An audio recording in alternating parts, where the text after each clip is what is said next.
6,20,835 ರೂಪಾಯಿಗಳು. ಒಂದು ಬಾಟಲ್ ಇವಳಿಗೆ ಈಗಿರೋ ವೇಟಿಗೆ 15ರಿಂದ 16 ದಿನಗಳು ಮಾತ್ರ ಬರುತ್ತೆ. ಅವರ ಆಸ್ತಿಯನ್ನ ಕೂಡ ಮಾರಿ ಎಲ್ಲ ಮಾಡಿ ಈ ಮಗುನ ಉಳಿಸ್ಕೊಳ್ಳೋ ಪ್ರಯತ್ನದಲ್ಲಿದ್ದಾರೆ. ಸಾಕಷ್ಟು ಜನ ಇದಕ್ಕೆ ಕೈ ಜೋಡಿಸಿದ್ದಾರೆ, ಸಾಕಷ್ಟು ಜನ ಇದಕ್ಕೆ ಸಹಾಯ ಮಾಡೋದಕ್ಕೆ ಮುಂದೆ ಬಂದಿದ್ದಾರೆ. ನನ್ನ ಕೈಲಾಗಿದ್ದು ಕೂಡ ನಾನು ಏನು ಮಾಡಬಲ್ಲೆ ನಾನು ಮಾಡಿದ್ದೀನಿ.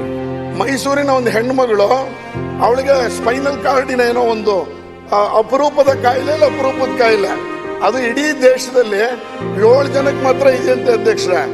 ಆ ಹೆಣ್ಣು ಮಗಳಿಗೆ ಚಿಕಿತ್ಸೆಗೆ 16 ಕೋಟಿ ರೂಪಾಯಿ ವೆಚ್ಚ ಆಗುತ್ತೆ ಅಂತೇಳಿ ಆಸ್ಪತ್ರೆಯ ಡಾಕ್ಟರ್ಗಳು ಬರ್ಕೊಟ್ಟಿದ್ದಾರೆ ಅಧ್ಯಕ್ಷರೇ. ಈ ರೀತಿಯ ಅಪರೂಪದ ಕಾಯಿಲೆಗಳಿಗೆ ಸರ್ಕಾರ ಏನಾದರೂ ಒಂದು ಫಂಡ್ 1,14,000 ಬಂದಿತ್ತು, ಅದು ಕೊಡ್ಬೇಕಂತ ಇದೆ, ಇಲ್ಲ ಅನ್ನ ಕೊಡ್ತಾ ಇದ್ದೀನಿ. ಸೊ ಒಂದು 50 ರೂಪಾಯಿಯೋ 100 ರೂಪಾಯಿನೋ ಸಹಾಯ ಮಾಡಿದ್ರೆ ಅದು ಎಲ್ಲ ಒಟ್ಟುಗೂಡಿದ್ರೆ, ಒಂದು ಹನಿ ಕೂಡಿದ್ರೆ ಇದು ಜೇನು ಇದು ಇದ್ದಂಗೆ ಇದಕ್ಕೆ ಅನುಕೂಲ ಆಗುತ್ತೆ. ಅದು ಸಕ್ಸಸ್ ಆದರೆ ಆ ಪುಣ್ಯಗಳೆಲ್ಲ ನಿಮ್ಮ ತಂದೆ ತಾಯಿ ನಿಮ್ಮ ಮಕ್ಕಳ ಮೇಲೆ ಬರುತ್ತೆ.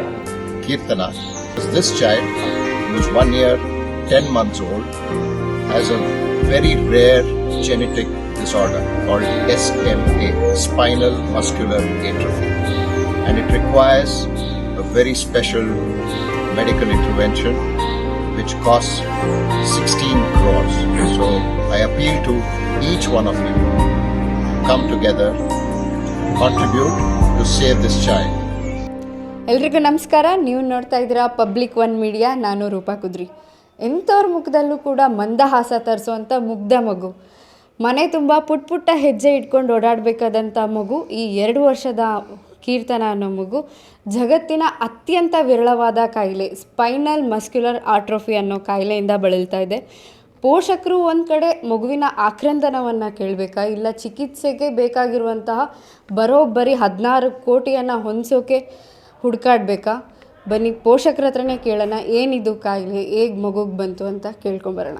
ನಮಸ್ಕಾರ ಮೇಡಮ್. ಇದು ಸ್ಪೈನಲ್ ಮಸ್ಕ್ಯುಲರ್ ಆಟ್ರೋಫಿ ಅನ್ನೋ ಕಾಯಿಲೆ ಹೇಗೆ ಮ್ಯಾಮ್, ಏನಿದು ಕಾಯಿಲೆ? ಆ್ಯಕ್ಚುಲಿ ಇದೊಂದು ಜೆನೆಟಿಕ್ ಡಿಸಾರ್ಡರು. ಅಂದರೆ ಅನುವಂಶೀಯ ಕಾಯಿಲೆ ನಾನು ಒಂಥರ ನಿಷ್ಠಾವಂತ ಕಾವಲ್ಗಾರ ಇದ್ದಂಗೆ.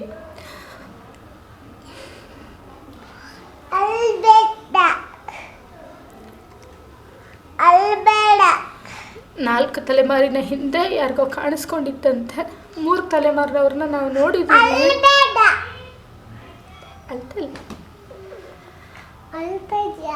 ಇಲ್ಲಪ್ಪ, ಅದು 4 ತಲೆಮಾರಿನ ನಂತರ ನಮ್ಮ ಕುಟುಂಬದಲ್ಲಿ ಈ ಮಗುಗೆ ಇದು ಒಂದು ಜೆನೆಟಿಕ್ ಡಿಸಾರ್ಡರು.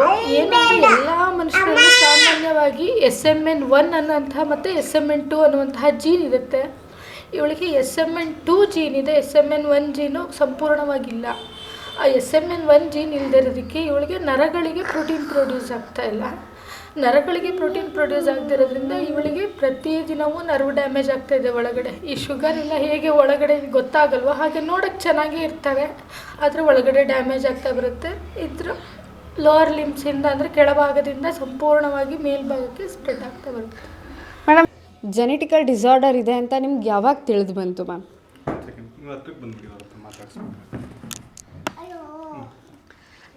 ಇವಳಿಗೆ ಸುಮಾರು 1 ವರ್ಷ 2 ತಿಂಗಳಾಗಿತ್ತು.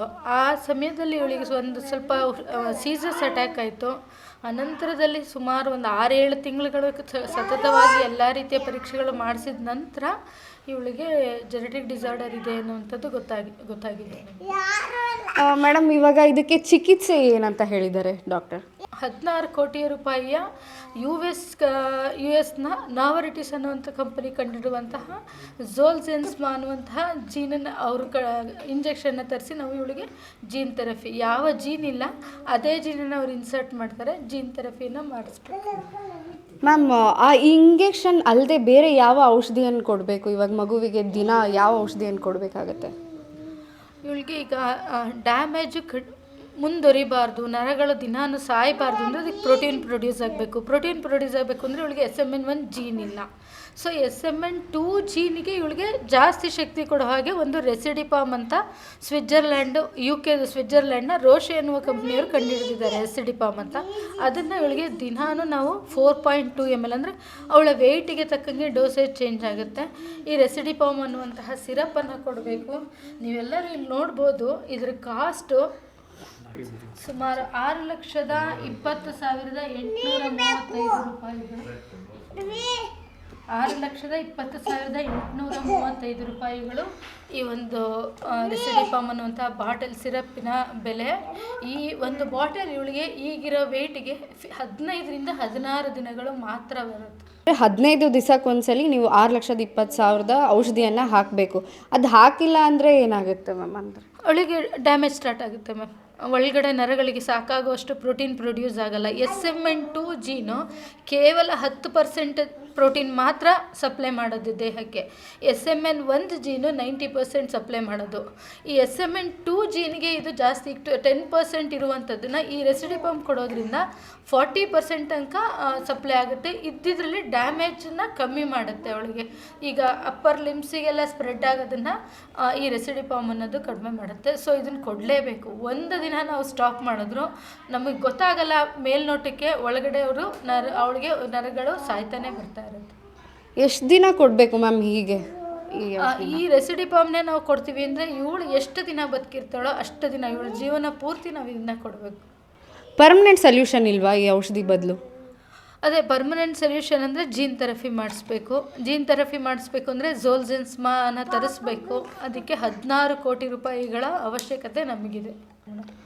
ಮೇಡಮ್, ಇವಾಗ 16 ಕೋಟಿ ಇಂಜೆಕ್ಷನ್ ಹಾಕಿದ ಮೇಲೂ ಕೂಡ ಮತ್ತೆ ಟ್ರೀಟ್ಮೆಂಟ್ ಹೇಗಿರುತ್ತೆ? ಅದು ಟ್ರೀಟ್ಮೆಂಟ್ ಕಂಟಿನ್ಯೂ ಮಾಡಬೇಕಾ ಹೇಗೆ? ಸುಮಾರು 6ರಿಂದ 8 ತಿಂಗಳುಗಳ ಕಾಲ ಇವಳನ್ನ ಅಬ್ಸರ್ವೇಷನಲ್ಲಿ ಇಟ್ಕೊತಾರೆ. ಅಲ್ಲೇ ಹಾಸ್ಪಿಟಲಲ್ಲೇ ಒಂದು 2-3 ತಿಂಗಳು ಇರಬೇಕಾಗತ್ತೆ. ಆನಂತರ ಅವರು ಡೇ ಬೈ ಡೇ ಪ್ರತಿದಿನ ದಿನ ಬಿಟ್ಟು ದಿನ ಅಂದರೆ ಆ ಜೀನು ರಕ್ತದ ಪ್ರತಿ ಕಣಗಳಲ್ಲೂ ಒಳಗೋಗಿ ಸೇರ್ಕೋಬೇಕು. ಸೇರ್ಕೊಂಡ ನಂತರ ಯಾವ ಥರ ವರ್ಕ್ ಆಗ್ತಾಯಿದೆ, ಇವಳಿಗೆ ಸೆಟ್ ಆಗಿದೆ ಎಲ್ಲದನ್ನು ನೋಡೋಕ್ಕೆ 6ರಿಂದ 8 ತಿಂಗಳುಗಳ ಕಾಲ ಅವರು ಅಬ್ಸರ್ವೇಷನಲ್ಲಿ ಇಟ್ಕೊಂಡ ನಂತರ ಏನಾಗಿದೆ ಅನ್ನೋದನ್ನು ನಾವು ತಿಳ್ಕೊಬೋದು. ನೋಡಿದ್ರಲ್ಲ ವೀಕ್ಷಕರೇ, ಮಕ್ಕಳನ್ನ ದೇವ್ರ ಸಮಾನ ಅಂತಾರೆ. ಆದರೆ ಅಂಥ ದೇವ್ರಿಗೆ ಸಮಸ್ಯೆ ಬಂದಾಗ ನಾವು ಕೈ ಕಟ್ಟಿ ಕೂತ್ಕೊಳ್ಳೋದು ನಿಜವಾಗ್ಲೂ ಮನುಷ್ಯತ್ವ ಅಲ್ಲ. ನಿಮಗೆ ಕೇಳ್ಕೊಳ್ತಾ ಇರೋದಿಷ್ಟೇ, ನಿಮ್ಮ ಕೈಯಲ್ಲಿ ಎಷ್ಟಾಗುತ್ತೋ ಎಲ್ಲೋ ನಾವು ದಿನ 50, 100, 200 ಖರ್ಚು ಮಾಡ್ತಾ ಇರ್ತೀವಿ. ಅದನ್ನು ಮಗುವಿಗೆ ಚಿಕಿತ್ಸೆಗೆ ನಾವು ಡೊನೇಟ್ ಮಾಡಿದ್ರೆ ಮಗು ಉಳಿಯುತ್ತೆ, ಮಗು ಜೀವನ ನೋಡುತ್ತೆ. ಇವಾಗ ಆಲ್ರೆಡಿ 16 ಕೋಟಿ ಬೇಕಾಗಿದೆ. ಇವಾಗ 1 ಕೋಟಿ ಕಲೆಕ್ಟ್ ಆಗಿದೆ. ಇನ್ನು 15 ಕೋಟಿ ಬೇಕಾಗಿದೆ. ಖಂಡಿತವಾಗಿಯೂ ಅದನ್ನು ಒಬ್ಬರ ಕೈಯಿಂದ ಮಾಡೋಕ್ಕಾಗದೇ ಇದ್ರೂ ನಾವೆಲ್ಲರೂ ಕೈ ಜೋಡಿಸಿದ್ರೆ ಖಂಡಿತ ಆಗುತ್ತೆ. ನಾವು ಸ್ಕ್ರೀನ್ ಮೇಲೆ QR ಕೋಡ್ ಮತ್ತು ಮಗುವಿನ ಅಕೌಂಟ್ ಡೀಟೇಲ್ಸ್ ಕೂಡ ಕೊಟ್ಟಿದ್ದೀವಿ. QR ಕೋಡ್ ಸ್ಕ್ಯಾನ್ ಮಾಡಿದಾಗ ನಿಮಗೆ ಮಿಲ್ ಆ್ಯಪ್ ಅಂತ ಬರುತ್ತೆ, ಅಲ್ಲಿ ಕೂಡ ನೀವು ಡೊನೇಟ್ ಮಾಡ್ಬೋದು. ಮತ್ತು ಮಗುವಿನ ಅಕೌಂಟ್ ನಂಬರ್ ಇದೆ, ಅಲ್ಲಿ ಕೂಡ ನೀವು ಡೊನೇಟ್ ಮಾಡ್ಬೋದು. ಇಲ್ಲ ನಾವು ಮನೆಗೆ ಬಂದು ಪೋಷಕರ ಹತ್ರ ಮಾತಾಡಿ ಮಗುವನ್ನು ನೋಡಿ ನಾವು ಡೊನೇಟ್ ಮಾಡ್ತೀವಿ ಅನ್ನೋರು ಕೂಡ ಪೇರೆಂಟ್ಸ್ದು ಫೋನ್ ನಂಬರ್ ಮತ್ತು ಅಡ್ರೆಸ್ ಹಾಕಿದ್ವಿ, ಅಲ್ಲೂ ಕೂಡ ನೀವು ಬಂದು ಡೊನೇಟ್ ಮಾಡ್ಬೋದು. ದಯವಿಟ್ಟು ಡೊನೇಟ್ ಮಾಡೋಣ, ಮಗುಗೋಸ್ಕರ ಡೊನೇಟ್ ಮಾಡೋಣ, ಮಗುನ ಉಳಿಸೋಣ.